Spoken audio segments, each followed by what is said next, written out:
I'm Charlaine Jannerfeldt, and you're listening to About That Outdoor Job. Skipper de la Mini Transat 25! And that, listeners, is today's guest, Alicia de Pfyffer, professional skipper.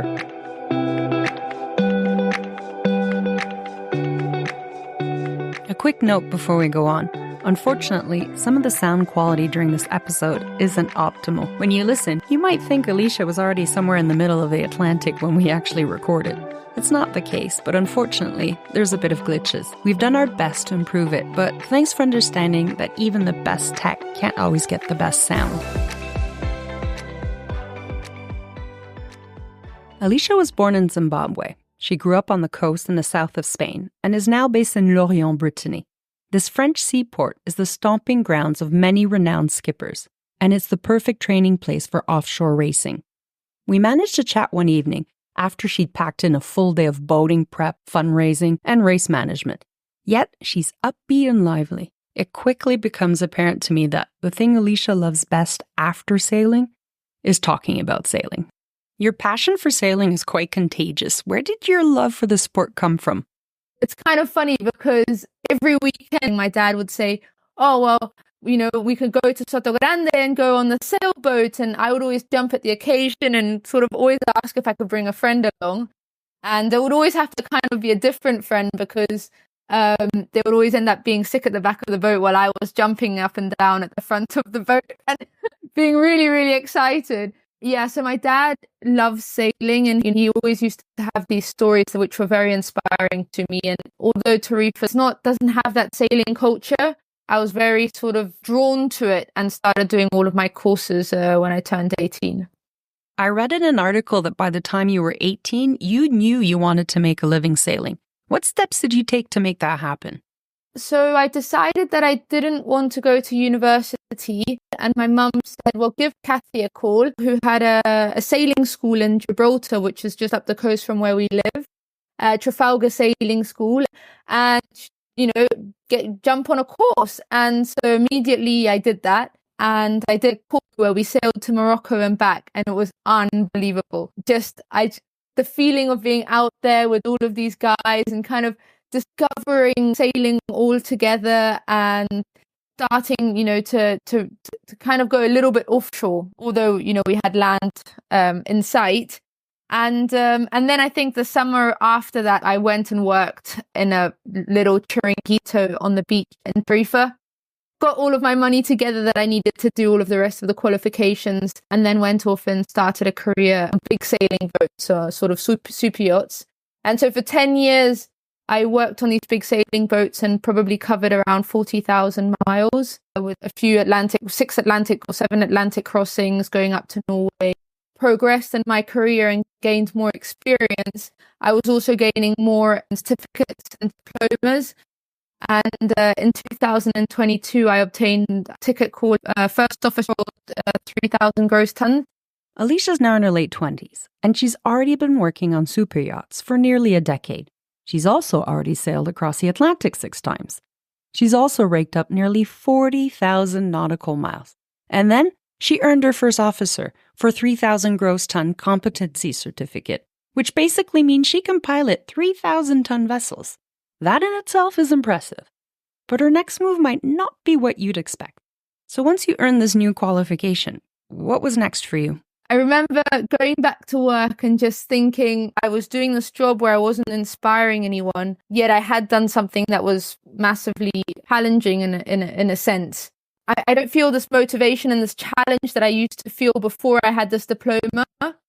And the minute that I started feeling that, I started thinking more and more about this other dream that I had of offshore sailing. So I started talking to a few people who had done some offshore sailing, and especially the captain that I was working for. He lived here in Lorient. He was from here.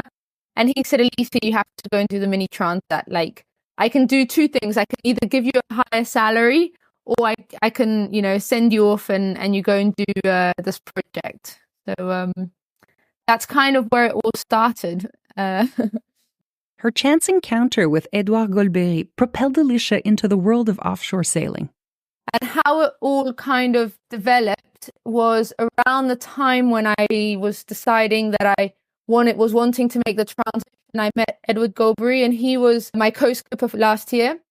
And he had done some offshore sailing. He had done a race from France to New York. He had done the Mini Transat, and he had attempted to put together a Vendée Globe project. So he had a lot of experience.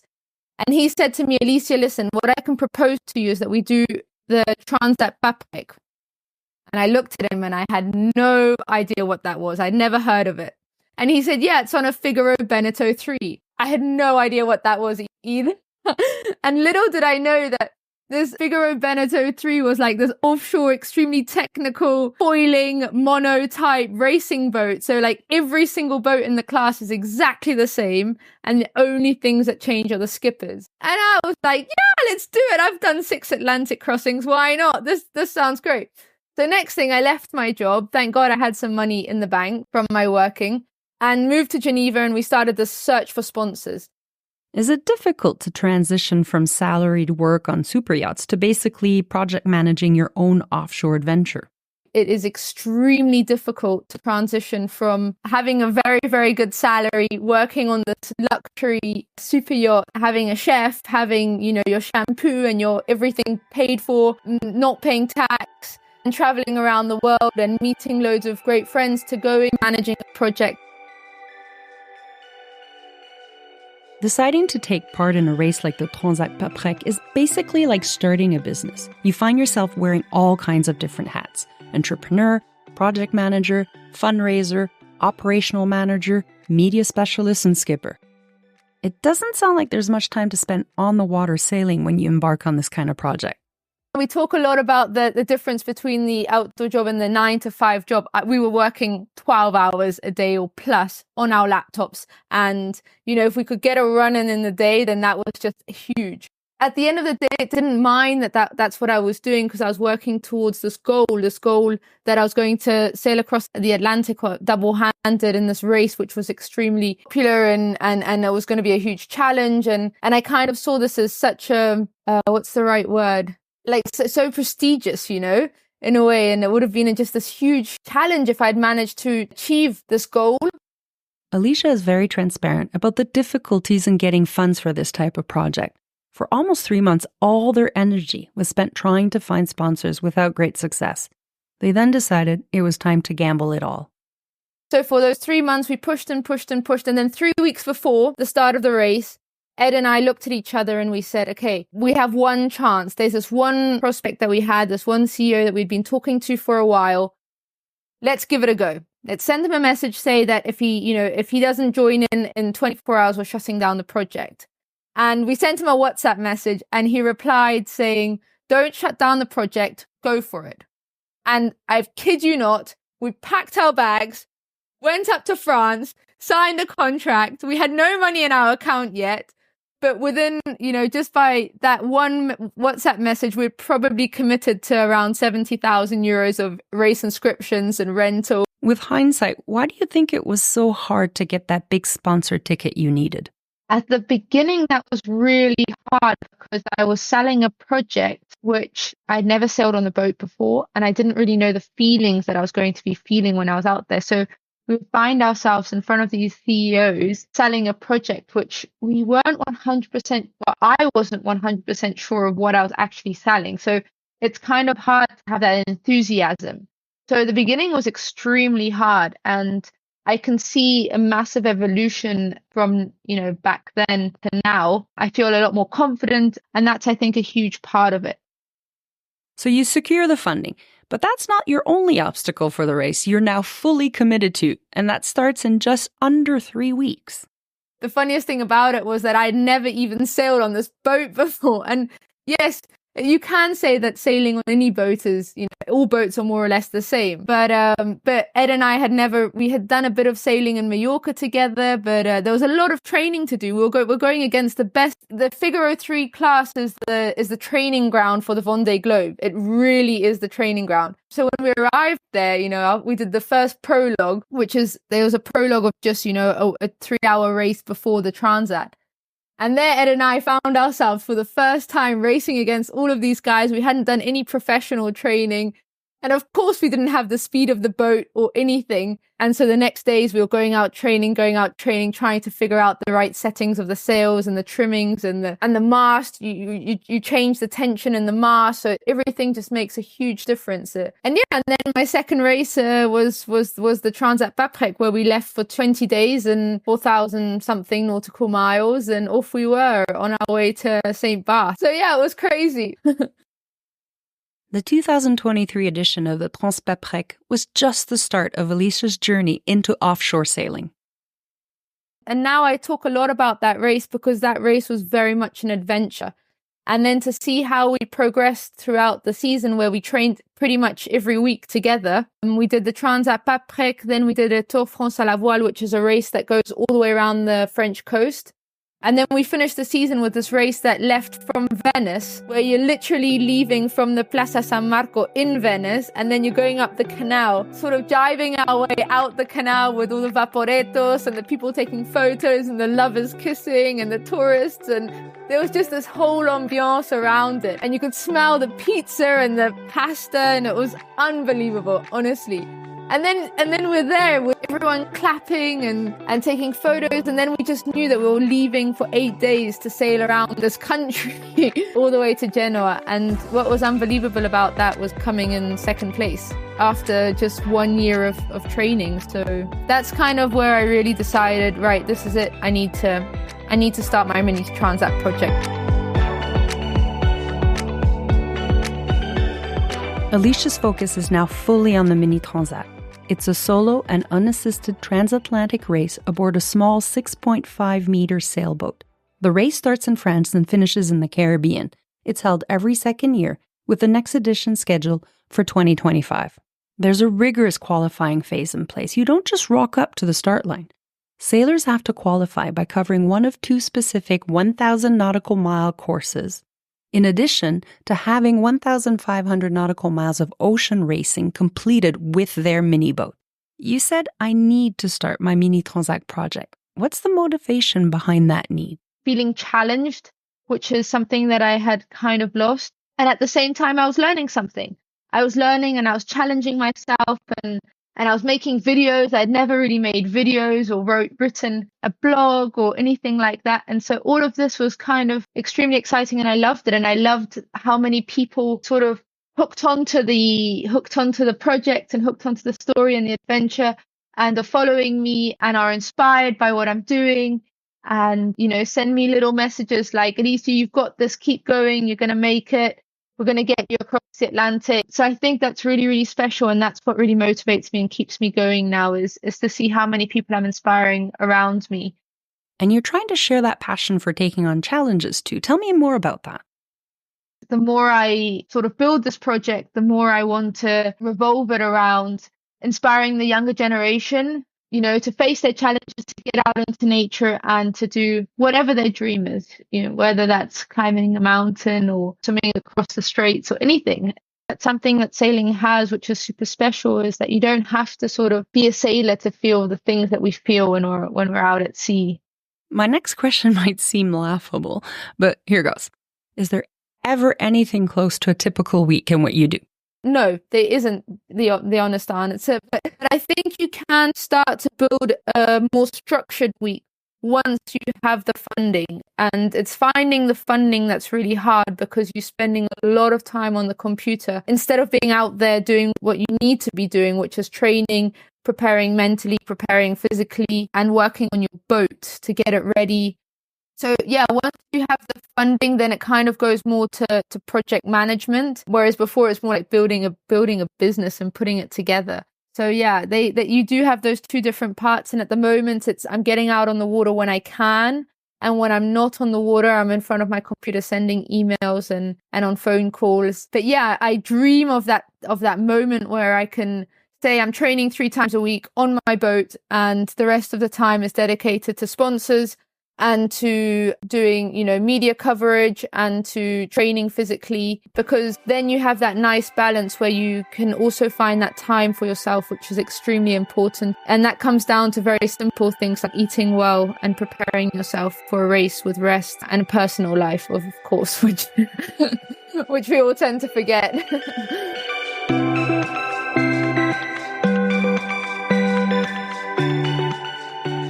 It's not because names like Ellen MacArthur, Jessica Watson, and Florence Artaud have become more common knowledge that the sailing world is any less male-dominated.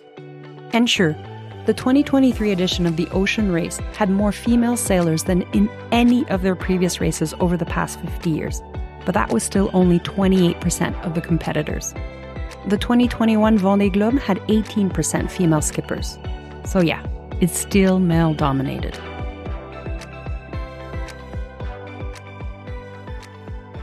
As a female sailor, do you get raised eyebrows or funny looks when you tell people what you do? If someone says, what is it like to be a female in this environment? Well, I don't actually see myself any different. So I don't even want to answer the question because you're undermining me by just asking it. And I feel confident that I know that I can do this and that I'm strong enough, that I'm mentally strong enough, physically strong enough to get myself across the Atlantic safely and be performant. The barriers limiting women in their outdoor jobs, they're still often just not addressed by the dominant gender in the workforce. But with solo offshore sailing, it's a bit different, isn't it? You're competing in the same race regardless of gender, and if anything, the general public often raises what they perceive as the barriers to success for women skippers, the physicality of the sport. How do you see this? A lot of people ask me, what is it like to be a woman? You're sailing on this boat, which is extremely physical and extremely, you're out in these conditions. And yes, we're out on the same boats in the same race, in the same conditions, and we're dealing with it just fine. And sometimes even better because we have different ways of using our energy and our minds work different. And so there's two different sides to what I'm trying to say. And one side is, for example, with Ed, working as a team, him as a male could bring things to the table and me as a female could bring things to the table. And together we could really build something super strong. And I really loved being able to sort of realize that. And then the other side is because I grew up with two brothers, they never, ever, ever said, Alicia, the waves are too big for you. You can't go surfing, or the wind's too strong, you're going to blow away. Or, there was never these comments. It was actually quite the opposite. They would always say, you're crazy, let's go kiting or whatever. Or, Alicia, don't do that trick. It's too dangerous in these conditions. You're crazy. But it was more, when they said it was more, I don't know, they wanted me to be careful, but not because I was a girl, just because I was excited and wanted to try it. And I always had that. And I feel like, in a way, I was super lucky because I know that a lot of girls don't have that or haven't had that sort of that upbringing. Change is happening.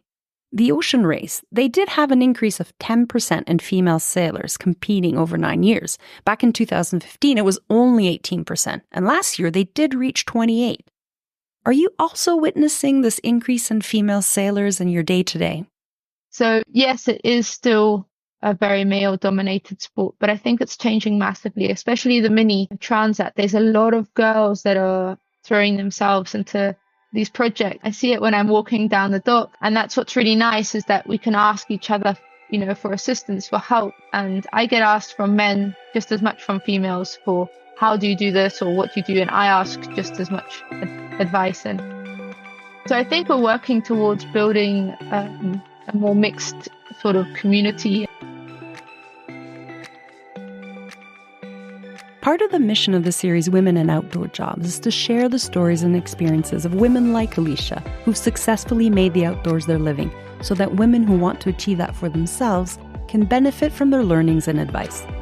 This is what Alicia would say to you if you want to enter the field of sailing. Give it a go, because everyone's going to be welcoming and we're going to be there to support you 100%. Sailing is a very, very tight community. Ask for advice. Send me a message on Instagram and I can put you WhatsApp groups where there are over 100 girls who are doing projects like mine, whether it's a Vendée project, whether it's a Mini Transat project, a Class 40 project, any sailing project, whether it's a project of I just want to go sailing around the world, or I just want to do my RYA basic sailing course.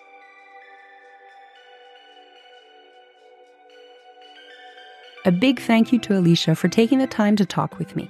You can find her on Instagram at Alicia de Pfyffer. Other resources are listed in our show notes. Thank you for listening. You can find About That Outdoor Job on Instagram, our website, and your favorite podcast listening platform. You can support our podcast by subscribing and leaving us a review. A review really helps make our podcast more visible so others can discover it too. This episode was produced and hosted by me, Charlaine Jannerfeldt. Hi again. I just wanted to add a few more words about Alicia's Mini Transat 2025 project. As you heard during the episode, a huge part of what needs to happen when preparing for such an adventure is to secure the funding. Alicia's grateful to have technical partners like Smartwool, Sika Group, and Makita SA.